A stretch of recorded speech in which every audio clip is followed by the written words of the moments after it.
ಹೇಗೆ ಬಂದಿದೆ ನೋಡಿ ನಮ್ಮ ಮುಳ್ಳು ಸೌತೆ ಕಡುಬು.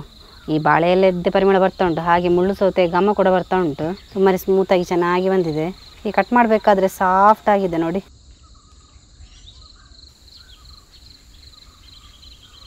ಫ್ರೆಂಡ್ಸ್, ನಾನುಂಟಲ್ಲ ಇವತ್ತು ಈ ಮುಳ್ಳು ಸೌತೆಯಿಂದ ಒಳ್ಳೆ ಸಿಹಿ ಕಡುಬು ಯಾವ ರೀತಿ ಮಾಡೋದು ಅಂತ ಹೇಳಿ ತೋರಿಸಿಕೊಡ್ತೇನೆ.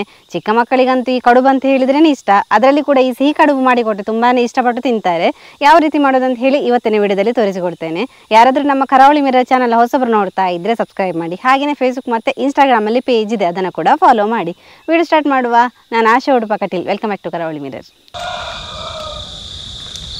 ಮುಳ್ಳು ಸೌತೆ ಕಡುಬು ಮಾಡಲಿಕ್ಕೆ ನಾನಿಲ್ಲಿ 2 ಮುಳ್ಳು ಸೌತೆನ ತಗೊಂಡಿದ್ದೇನೆ. ತುಂಬ ಫ್ರೆಶ್ ಆದ ಮುಳ್ಳು ಸೌತೆ, ಚೆನ್ನಾಗಿ ತೊಳೆದು ತಗೊಂಡಿದ್ದೇನೆ. ಅದರ ಮೇಲ್ಗಡೆ ಮತ್ತು ಕೆಳಗಿನ ಪೋರ್ಷನ್ ಚಿಕ್ಕದಾಗಿ ಕಟ್ ಮಾಡಿಕೊಂಡಿದ್ದೇನೆ. ಇನ್ನು ಇದನ್ನು ತುರಿದುಕೊಳ್ಳುವ. ನಮ್ಮ ಕಡುಬಿಗೆ ಉಂಟಲ್ಲ, ಇದನ್ನು ತುರಿದು ಹಾಕ್ಲಿಕ್ಕೆ ಇರುವಂಥದ್ದು. ಹಾಗಾಗಿ ನಾನು ಇದನ್ನು ತುರಿದುಕೊಳ್ತೇನೆ. ಸಿಪ್ಪೆಲ್ಲ ತೆಗಿಬೇಕಂತಿಲ್ಲ, ಹಾಗೆ ತುರಿದ್ರೆ ಸಾಕಾಗ್ತದೆ. ಮುಳ್ಳು ಸೌತೆಯಿಂದ ಉಂಟಲ್ಲ, ಏನೇ ರೆಸಿಪಿ ಮಾಡಿದರೂ ಕೂಡ ತುಂಬ ಟೇಸ್ಟಿಯಾಗಿರ್ತದೆ. ಇದರಿಂದ ದೋಸೆ ಎಲ್ಲ ಮಾಡ್ಬೋದು. ನಾನಿವತ್ತು ನಿಮಗೆ ಕಡುಬು ಮಾಡಿ ತೋರಿಸುವಂಥದ್ದು. ಚಿಕ್ಕ ಮಕ್ಕಳಿಗಂತೂ ಹೆಚ್ಚಿನವರಿಗೆ ಇಷ್ಟ ಆಗ್ತದೆ.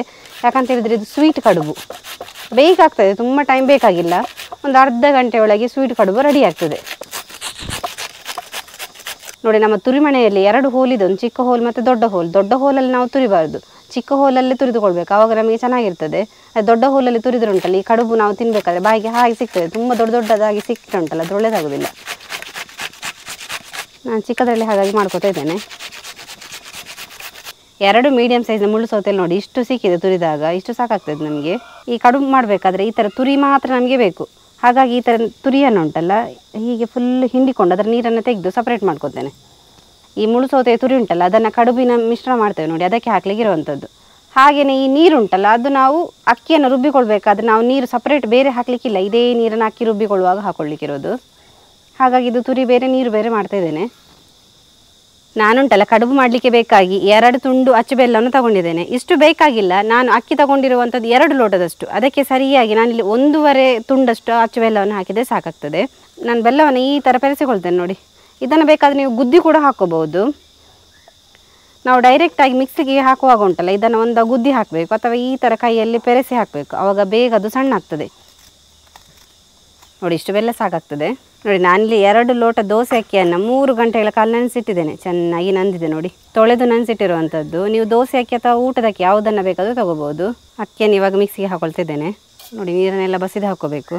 ನಾನಿಲ್ಲಿ 1 ಕಪ್ ಆಗುವಷ್ಟು ತೆಂಗಿನಕಾಯನ್ನು ತುರಿದಿಟ್ಟುಕೊಂಡಿದ್ದೇನೆ. ಆ ತೆಂಗಿನಕಾಯಿ ಎಷ್ಟು ಹಾಕ್ತೇವೆ ಅಷ್ಟು ರುಚಿ ಜಾಸ್ತಿ ಆಗ್ತದೆ. ಹಾಗೆಯೇ ತುರಿದಂತಹ ಬೆಲ್ಲ ಕೂಡ ಇವಾಗಲೇ ಹಾಕೋಬೇಕು. ಮುಳ್ಳು ಸೌತೆ ನೀರೇ ಹಾಕ್ತಾ ಇರೋದು, ತುಂಬ ನೀರಾಗೋದು ಬೇಡ. ನಮ್ಮ ಮಿಶ್ರಣ ನೋಡಿಕೊಂಡು ನಂತರ ಮಿಕ್ಸ್ ಮಾಡಿದರೆ ಸಾಕಾಗ್ತದೆ. ಸ್ವಲ್ಪ ರುಚಿಗೆ ತಕ್ಕಷ್ಟು ಉಪ್ಪನ್ನು ಹಾಕೊಳ್ಳುವ. ನಾವು ಏನೇ ಸ್ವೀಟ್ ಮಾಡಬೇಕಾದ್ರೂ ಉಂಟಲ್ಲ, ಸ್ವಲ್ಪ ರುಚಿಗೆ ತಕ್ಕಷ್ಟು ಉಪ್ಪನ್ನು ಹಾಕಲೇಬೇಕು, ಇಲ್ಲಾಂದರೆ ನಮ್ಮ ಸ್ವೀಟ್ ಟೇಸ್ಟ್ ಬರಲ್ಲ. ಇದನ್ನೀಗ ಸಣ್ಣಾಗಿ ರುಬ್ಬಿಕೊಳ್ಳುವ. ಗಟ್ಟಿಯಾಗಿ ರುಬ್ಬಿಕೊಂಡಾಯ್ತು ನೋಡಿ, ಅಕ್ಕಿ ಇಷ್ಟು ಗಟ್ಟಿಯಾಗಿ ರುಬ್ಬಿಕೊಳ್ಬೇಕು, ತುಂಬ ನೀರಾಗಬಾರ್ದು. ಇನ್ನು ನಮ್ಮ ಮುಳ್ಳು ಸೌತೆಯ ತುರಿಯನ್ನು ಕೂಡ ಇವಾಗಲೇ ಹಾಕೊಳ್ಳುವ. ಈ ಥರ ನಾವು ಹಾಕೋದ್ರಿಂದ ನಮ್ಮ ಕಡುಬಲ್ಲಿ ಉಂಟಲ್ಲ, ಆ ತುರಿ ಹಾಗೆ ಸಿಗ್ತದೆ, ಅದು ಚೆನ್ನಾಗಿರ್ತದೆ. ನಾವು ಈ ತುರಿಯದ್ದುಂಟಲ್ಲ ಫುಲ್ಲು ನೀರು ತೆಗೆದು ಇವಾಗ ಹಾಕೊಳ್ತಾ ಇರುವಂಥದ್ದು. ನೀರು ತೆಗಿಲಿಲ್ಲ ಅಂದರೆ ಅದರ ನೀರು ಬಿಟ್ಕೊಂಡು ನಮ್ಮ ಹಿಟ್ಟು ಉಂಟಲ್ಲ ತುಂಬ ನೀರಾಗ್ತದೆ. ಈಗ ಇದನ್ನು ಚೆನ್ನಾಗಿ ಮಿಕ್ಸ್ ಮಾಡುವ. ನೋಡಿ, ನಮ್ಮ ಮುಳ್ಳು ಸೌತೆಯ ತುರಿ ಉಂಟಲ್ಲ ಈ ಥರ ಹಿಟ್ಟಿನ ಜೊತೆ ಚೆನ್ನಾಗಿ ಮಿಕ್ಸ್ ಆಗಬೇಕು. ಇವಾಗ ನಾವು ಕಡುಬನ್ನು ಇಡಲಿಕ್ಕೆ ಸ್ಟಾರ್ಟ್ ಮಾಡುವ. ಕಡುಬು ಮಾಡಲಿಕ್ಕೆ ಬೇಕಾಗಿ ನಾನಿಲ್ಲಿ ಬಾಳೆ ಎಲೆಯನ್ನು ತಗೊಂಡಿದ್ದೇನೆ. ಬಾಳೆ ಎಲೆಯನ್ನು ಚೆನ್ನಾಗಿ ತೊಳೆದು ಅದನ್ನು ಬಾಡಿಸಿ ಇಟ್ಕೊಂಡಿದ್ದೇನೆ ನೋಡಿ. ಬಾಡಿಸಿದಾಗ ಬಾಳೆ ಎಲೆ ನಾವು ಹೇಳಿದಾಗೆ ಹೇಳ್ತದೆ. ರೆಡಿ ಮಾಡಿದ ಮಿಶ್ರಣವನ್ನು ಬಾಳೆ ಎಲೆಗೆ ಹಾಕ್ತಾ ಬರುವ. ಎಷ್ಟು ಬೇಕು ಅಷ್ಟು ನೋಡಿಕೊಂಡು ಹಾಕೊಂಡ್ರೆ ಸಾಕು. ತುಂಬ ದೊಡ್ಡ ಸೈಜ್ನ ಕಡುಬು ಬೇಕಂತ ಹೇಳಿ ಆದರೆ ಒಂದು 2 ಸಲ ಕೈಯಲ್ಲಿ ಮುಷ್ಟಿ ಆಗುವಷ್ಟು ನಾವು ಹಿಟ್ಟನ್ನು ಹಾಕೋಬೇಕು. ಚಿಕ್ಕ ಸೈಜ್ ಇದು ಬೇಕಾದರೆ 1 ಸಲ ಹಾಕಿದರೆ ಸಾಕಾಗ್ತದೆ. ನಾನಿಲ್ಲಿ 1 ರಿಂದ 1.5 ಸೌಟ್ ಆಗುವಷ್ಟು ಹಾಕ್ತಾಯಿದ್ದೇನೆ. ಹಿಟ್ಟಿನ ಹದ ಸರಿ ಉಂಟು. ನಾವು ಇದನ್ನು ಹಾಗೆ ಮಡಚಿ ನಾವು ಬೇಯಲಿಕ್ಕೆ ಇಡುವ. ಈ ಥರ ಎದುರುಗಡೆ ಮತ್ತು ಹಿಂದುಗಡೆ ಈ ಥರ ಮಡಚಬೇಕು. ಈ ಥರ ಫೋಲ್ಡ್ ಮಾಡಿ ಉಲ್ಟ ಮಾಡಿ ಇಡಬೇಕು. ಬೇಯಲಿಕ್ಕೆ ಇಡುವಾಗ ಈ ಥರ ಇಟ್ಕೋಬೇಕು.